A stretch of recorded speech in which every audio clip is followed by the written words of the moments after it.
शहर के पुराने मोहल्ले में एक छोटा सा घर था जिसके आंगन में एक नीम का पेड़ खड़ा था। उसी घर में रहते थे रामनाथ जी। उम्र लगभग 60 वर्ष।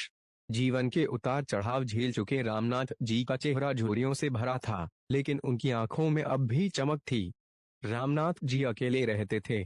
पत्नी का कई साल पहले निधन हो गया था और बच्चे विदेश में बस गए थे। मोहल्ले के लोग उन्हें रामनाथ बाबू कहकर पुकारते। वे सुबह शाम मंदिर जाते, कुछ बच्चों को पढ़ाते और दिन का समय अखबार पढ़ते हुए या नीम के पेड़ के नीचे बैठकर गुजारते। उन्हीं दिनों मोहल्ले में एक नया किराएदार आया, आदित्य, उम्र 25 साल। वह कॉलेज में पढ़ाई करता था और साथ ही पार्ट टाइम नौकरी भी करता था। आदित्य का परिवार गांव में रहता था, इसलिए वे अकेले ही शहर में पढ़ाई और नौकरी संभाल रहा था। पहली मुलाकात। एक शाम आदित्य किराने का सामान लेकर घर लौट रहा था।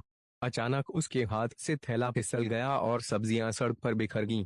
तभी सामने से आते हुए रामनाथ जी ने जल्दी से मदद की और सब्जियां उठाकर उसके थैले में रख दी।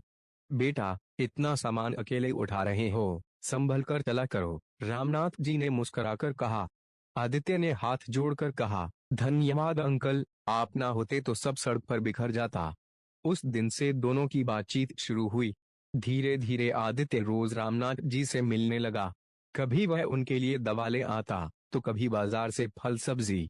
बदले में रामनाथ जी उसे चाय पिलाते और अपने जीवन की कहानियां सुनाते। दोस्ती की नींव। आदित्य को रामनाथ जी में पिता जैसी ममता और दोस्त जैसा अपनापन मिलता। वहीं रामनाथ जी को आदित्य की मासूमियत और सच्चाई भाने लगी। एक दिन आदित्य ने कहा, अंकल, आप बिल्कुल अकेले रहते हैं, आपको बोरियत नहीं होती? रामनाथ जी हल्की मुस्कान के साथ बोले, बेटा, आदत हो गई है। अब तो किताबें और ये नीम का पेड़ ही मेरे साथी हैं। आदित्य ने मजाक में कहा, तो अब से मैं भी आपका साथी हूँ, आप अकेले नहीं हैं। रामनाथ जी ने आदित्य के सिर पर हाथ रखा और आंखों से आशीर्वाद दिया।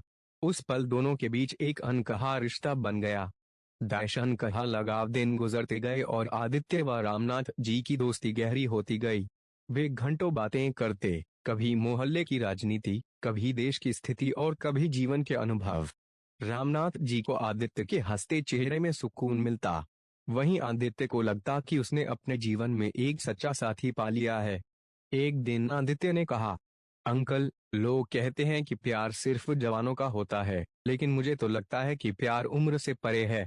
रामनाथ जी ने थोड़ी देर चुप रहकर कहा, सही कहते हो बेटा, प्यार एक भावना है जिसकी कोई सीमा नहीं।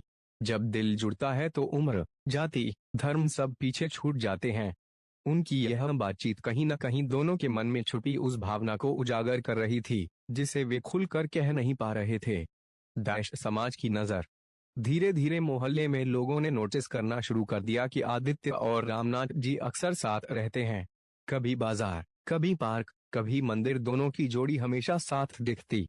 कुछ लोगों ने कानाफूसी शुरू कर दी, ये जवान लड़का रोज उस बूढ़े के साथ क्यों रहता है? कुछ तो गड़बड़ है। आदित्य ने ये बातें सुनी, लेकिन उसने परवाह नहीं की। उसके लिए रामनाथ जी का साथ सबसे अहम था। एक दिन आदित्य ने कहा, अंकल, लोग चाहे कुछ भी कहें, लेकिन मेरे लिए आप सबसे करीबी इंसान हैं। रामनाथ जी की आंखें भर आईं। उन्होंने कहा, बेटा, जब से तुम मिले हो, मेरा अकेलापन दूर हो गया है। तुम्हारे बिना अब ये घर सूना लगेगा।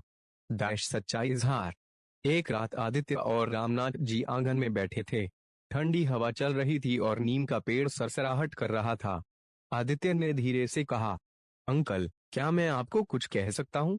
कहो बेटा, रामनाथ जी बोले। मैं आपको सिर्फ अंकल या दोस्त नहीं मानता। मेरे लिए आप बहुत खास हैं। आपसे मुझे सुकून मिलता है। शायद यही प्यार है। रामनाथ जी कुछ देर चुप रहे। उनकी आंखों से आंसू बह निकले। आदित्य, तुमने जो कहा वो मेरी दिल की बात है। मैं भी तुम्हारे बिना अधूरा हूँ, लेकिन लोग हमें कभी समझ नहीं पाएंगे। आदित्य ने उनका हाथ पकड़कर कहा, तो फिर हमें किसी को समझाने की जरूरत ही नहीं। हमें बस एक दूसरे का साथ चाहिए। साथ की नई सुबह। उस दिन के बाद दोनों ने अपने रिश्ते को एक नया नाम दिया, प्यार। यह प्यार किसी शारीरिक आकर्षण पर नहीं, बल्कि आत्मीय जुड़ाव और गहरी समझ पर आधारित था। रामनाथ जी ने फिर से जीवन जीने की वजह पाई और आदित्य ने अपने संघर्षों में एक सहारा। लोग चाहे कुछ भी कहते रहे, लेकिन दोनों ने अपने रिश्ते को सम्मान और सच्चाई के साथ निभाया। रामनाथ जी अक्सर कहते, प्यार वही है जो हमें जीने का कारण दे, और तुम मेरे जीवन का कारण बन गए हो। आदित्य हंसकर जवाब देता, और आप मेरे जीवन की ताकत। निष्कर्ष यह कहानी हमें सिखाती है कि प्यार की कोई उम्र नहीं होती। चाहे वह बुजुर्ग हो या युवा, अगर दिल सच्चे हो तो रिश्ते खूबसूरत बन जाते हैं। समाज की सोच चाहे कितनी भी संकीर्ण क्यों ना हो, सच्चे रिश्ते हमेशा टिकते हैं, क्योंकि उनका आधार विश्वास और आत्मीयता होती है। रामनाथ जी और आदित्य का रिश्ता इसी बात का प्रमाण था कि प्यार सिर्फ दो दिलों का मेल